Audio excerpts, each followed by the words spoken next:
In this lesson, we want to review applications of linear equations and talk about consecutive integer problems. All right, so once again, when we have an application problem that involves setting up and solving a linear equation in one variable, we have a little 6-step procedure we can use. So for solving a word problem, the first thing we want to do is read the problem and determine the question, or again, questions to be answered. Then we want to assign a variable to represent the unknown.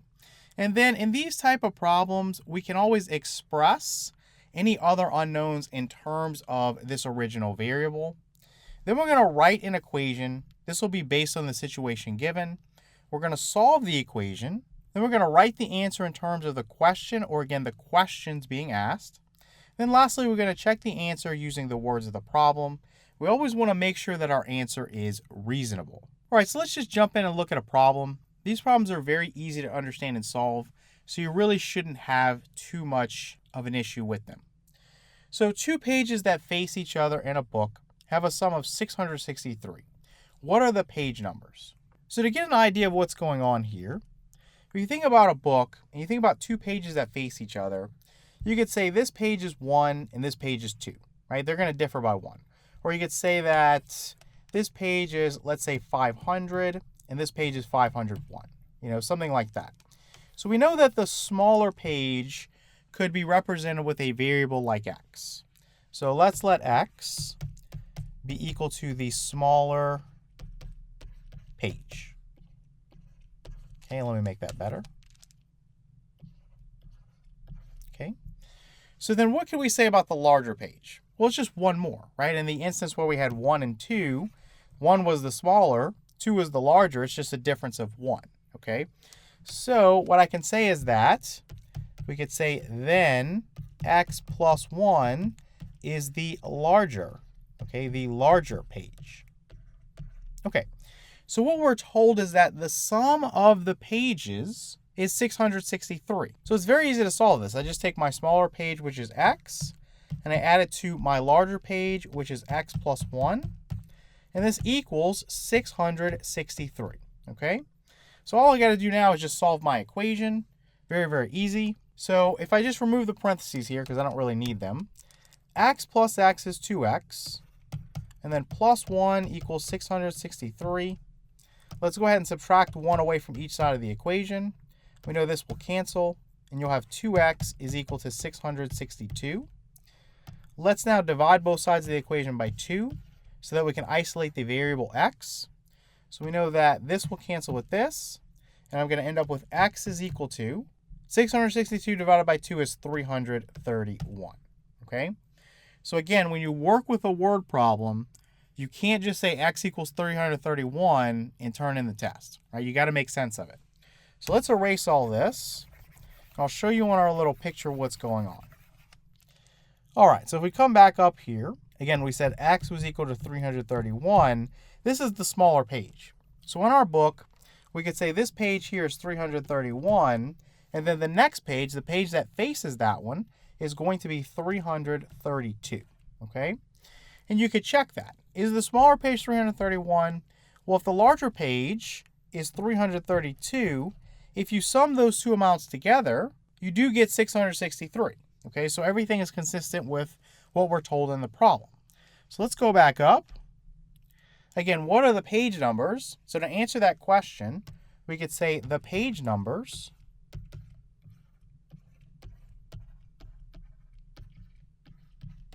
are, again, 331 and 332. Okay, nice and simple. All right, let's take a look at another one. So the sum of 3 consecutive even integers is 30. Find the integers. So in this particular case, you've got to understand what it means by saying consecutive even integers. So with that, we're talking about, again, even numbers are numbers that are divisible by 2, right? So this is 0, 2, 4, 6, 8, 10, 12, things like that. So if I want consecutive even integers, it could be 2, 4, 6, 8, 10, something like that.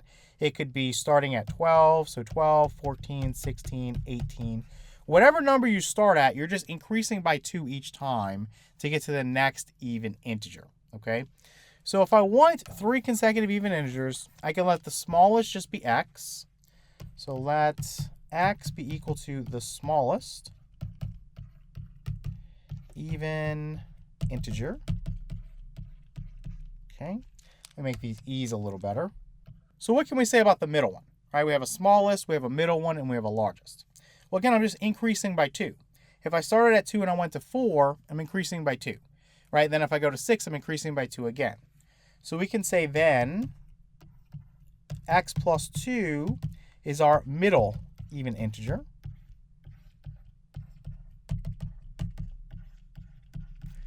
Okay, let me make that better. And then what?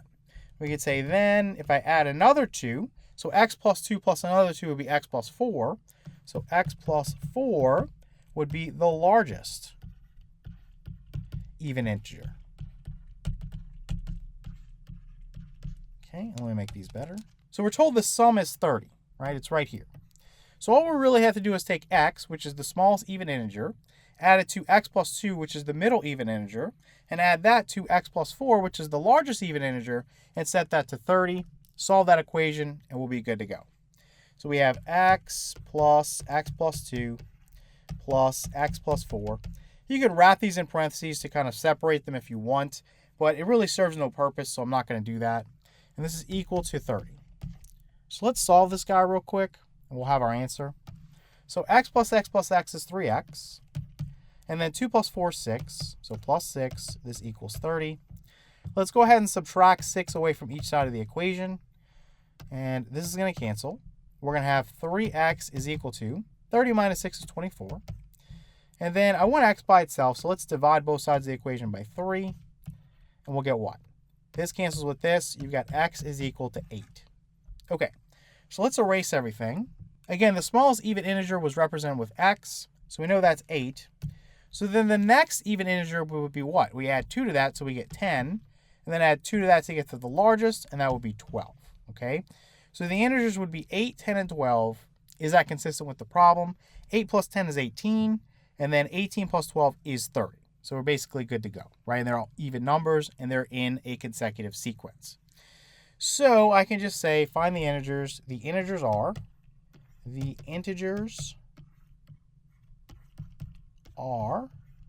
we'll say 8, 10, and 12. All right, let's take a look at another one.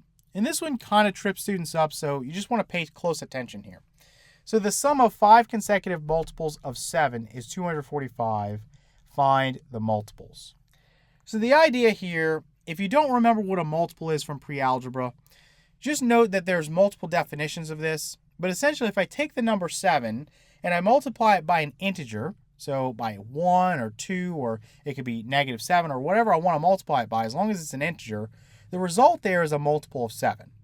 So generally in pre-algebra or a lower level algebra course, you kind of restrict this to multiplying the number, which in this case is 7, by whole numbers, which are 1 or larger, right? So I would say multiples of 7, you'd have 7 times 1 is 7, then 7 times 2 is 14, then 7 times 3 is 21, right? So on and so forth. So if I start with 7, then I increase by 7, I get to 14, increase by 7, I get to 21, so on and so forth. So I go 28, 35, 42, 49, right? This would continue forever.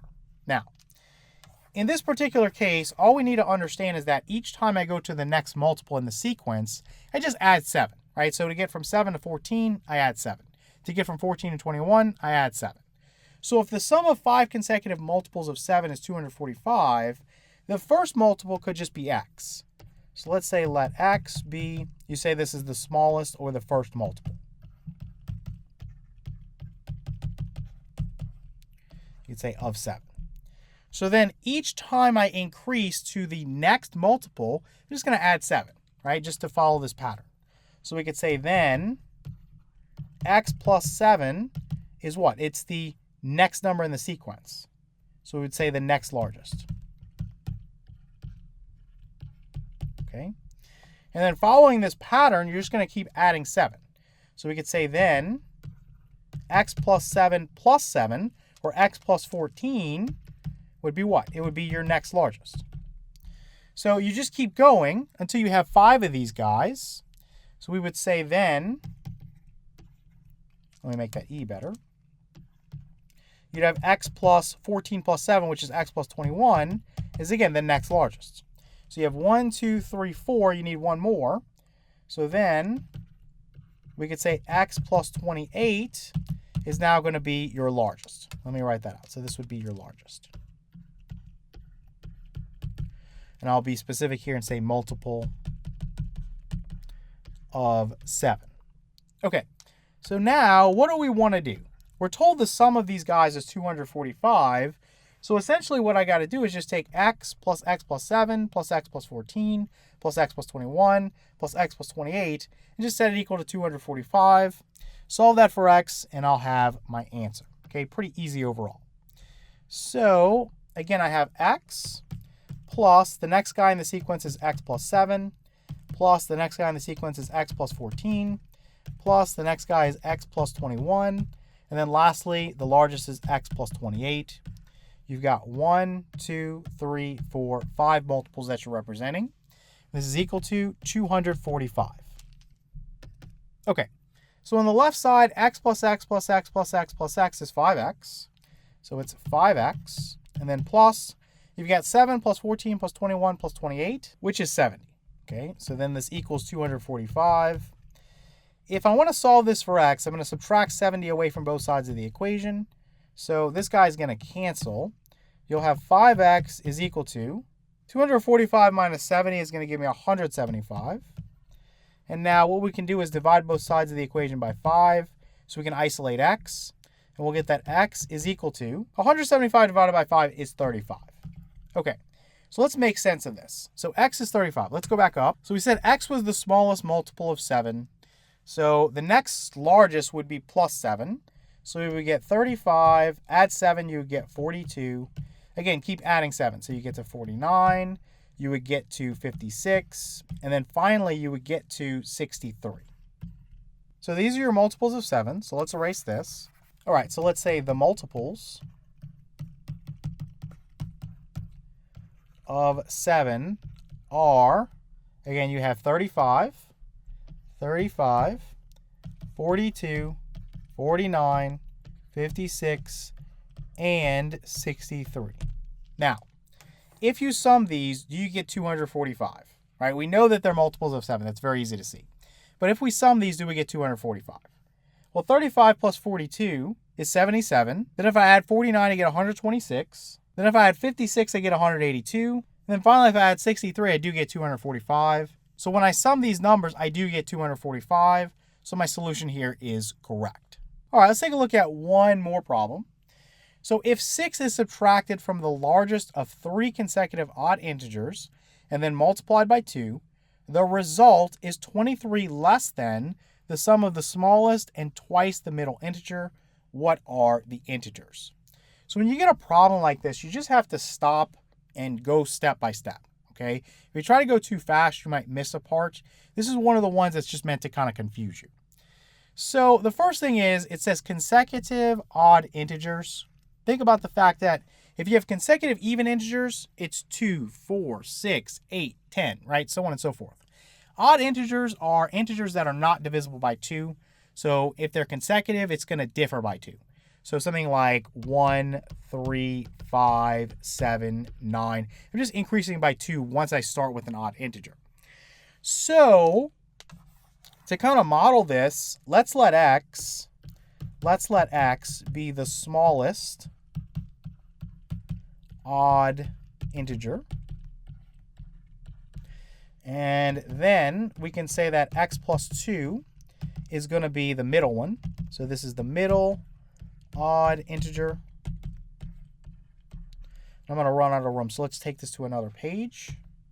And so we can also say then x plus 2, which would be x plus 4, is the largest, okay, the largest odd integer. Okay, so now that we've modeled the odd integers, that sequence, let's go back up and let's think about what it's saying. If 6 is subtracted from the largest of 3 consecutive odd integers, okay, so 6 is subtracted away from the largest, So the largest we said was x plus 4. So 6 subtracted away, we'd have x plus 4 minus 6, which would translate into x minus 2. Okay, so let's just write that. So let's put this as x minus 2. And it says, again, if 6 is subtracted away from the largest of 3 consecutive odd integers, which we've already done, and then, okay, so it's done after the fact, multiplied by 2. So we're going to multiply this guy by 2. This is a quantity. X minus 2 is a quantity. So I've got to multiply the quantity x minus 2 by 2. Then it says the result is. So that always means equals. So again, the result is you have 23 less than the sum of the smallest and twice the middle integer. Okay, so this is a lot to unpack. So we know that we're subtracting 23 away from something because it says the result is 23 less than. So let's go back here. I'm just going to put minus 23 out here because we're going to do something and then we're going to subtract 23 away. Now, it says the sum of the smallest, which we said was x, and twice the middle integer. The smallest, which we said was x, and twice the middle integer. We want that sum. The middle integer is x plus 2. So again, I've got to use some parentheses here. So let me kind of drag this over. So 2 times this quantity x plus 2. Okay? So let's read through this again and make sure we understand where this came from. So again, if 6 is subtracted from the largest of 3 consecutive odd integers and then multiplied by 2. So essentially, we started with the x plus 4 is the largest odd integer. We subtracted away 6. That's how we got x minus 2. And then we multiplied by 2 to get the left side. Then it tells us the result is. So that's where we got our equal sign from. If you say the result is, you're basically saying is equal to. So on the right side, we have that it's 23 less than the sum of the smallest, which we represented with x, and twice the middle integer. Now the middle integer is x plus 2. So twice the middle integer is 2 times the quantity x plus 2. So that's where you got this from. The sum of the smallest integer, which is x, and twice the middle integer, which is 2 times x plus 2. So we sum those two together, and then we need to subtract 23 away from that because it says the result is 23 less than, okay? So now that we have this set up, again, these are kind of a pain to get to this point, but once you have it, it's pretty easy. You're just solving an equation. So clean up on the left, 2 times x is 2x, then minus 2 times 2 is 4. This equals, you have x plus 2 times x is 2x, and then plus 2 times 2 is 4, and then minus 23. Okay, so let's think about this. On the left side, nothing I can do. On the right side, I can take x and add to 2x. That would give me 3x. And then 4 minus 23 is negative 19.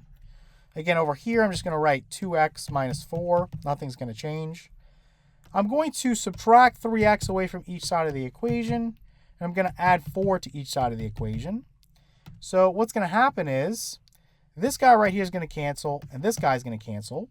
2x minus 3x is negative x, and this equals negative 19 plus 4 is going to be negative 15. Now, to get x by itself, I can multiply both sides by negative 1 or divide both sides by negative 1. Makes no difference. You're going to get that x is equal to 15.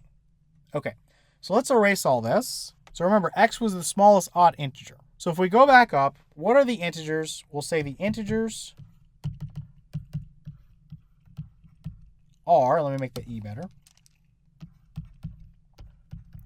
So we have 15. The next one would be 17, right, if it's consecutive odd integers. And then the last one would be 19. So let me put and 19 here. So and 19.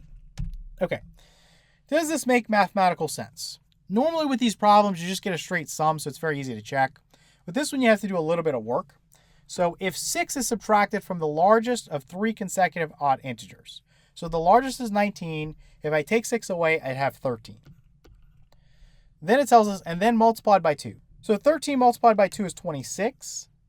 So this is 26. And it says the result is, so this is equal to.